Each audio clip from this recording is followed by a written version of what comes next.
पिछले भागों में हमने देखा कि कैसे नंद बाबा और यशोदा मैया के घर श्री कृष्ण का जन्म हुआ और कैसे उन्होंने पूतना, शक्टासुर और त्वरध जैसे राक्षसों का संहार किया। अब आगे भाग 3, माखन चोरी और ग्वाल बालों के संग लीलाएं। 1, माखन चोरी की लीलाएं। श्री कृष्ण अब थोड़े बड़े हो गए थे और उनके नटखटपन की चर्चा पूरे वृंदावन में फैल चुकी थी। कान्हा को माखन बहुत प्रिय था।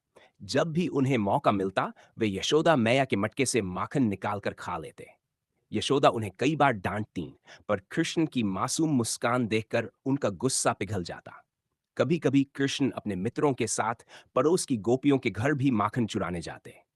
गोपियां अपने माखन के बर्तन ऊंचाई पर टांग देती थीं, पर कृष्ण मित्रों के साथ पिरामिड बनाकर आसानी से माखन निकाल लेते। गोपियों की शिकायतें और यशोदा मैया का प्रेम। एक दिन सारी गोपियां शिकायत लेकर यशोदा मैया के पास आईं। मैया, तुम्हारा लाल हमारे घर आता है, माखन चुराता है और कभी-कभी तो मटकी फोड़ देता है।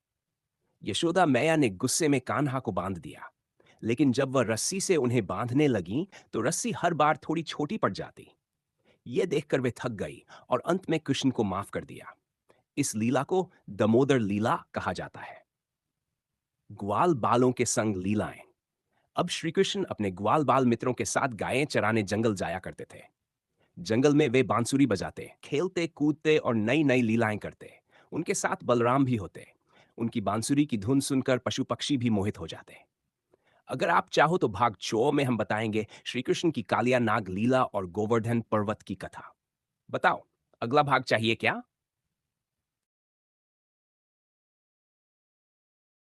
तेजू। ये रही बाल कृष्ण की माखन चोरी भाग 22 के लिए एक मजेदार स्क्रिप्ट।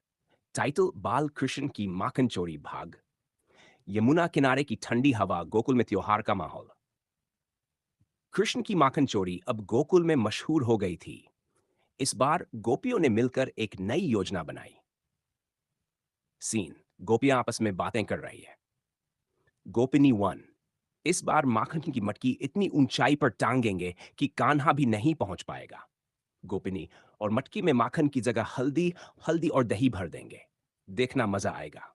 गोपियां मिलकर ऊंचाई पर मटकी टांगती है और मटकी के नीचे फिसलन वाला पानी डालती है। कृष्ण अपने मित्रों के साथ पहुंचते हैं। सखा 1, कान्हा, आज तो मटकी बहुत ऊपर है।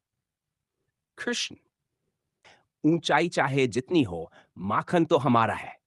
नटखट मुरली की धुन। फिर से बच्चे मनुष्य सीढ़ी बनाते हैं। कृष्ण सबसे ऊपर पहुंचते हैं और मटकी फोड़ते हैं।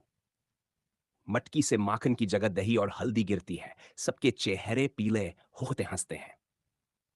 कृष्ण, वाह रे गोपियों, इस बार तो खूब मजा कर दिया, लेकिन अब माखन भी लेना पड़ेगा। कृष्ण गोपियों के आंगन में दौड़ते हैं, गोपियों से माखन छीनते हैं। सब में हंसी का माहौल बन जाता है।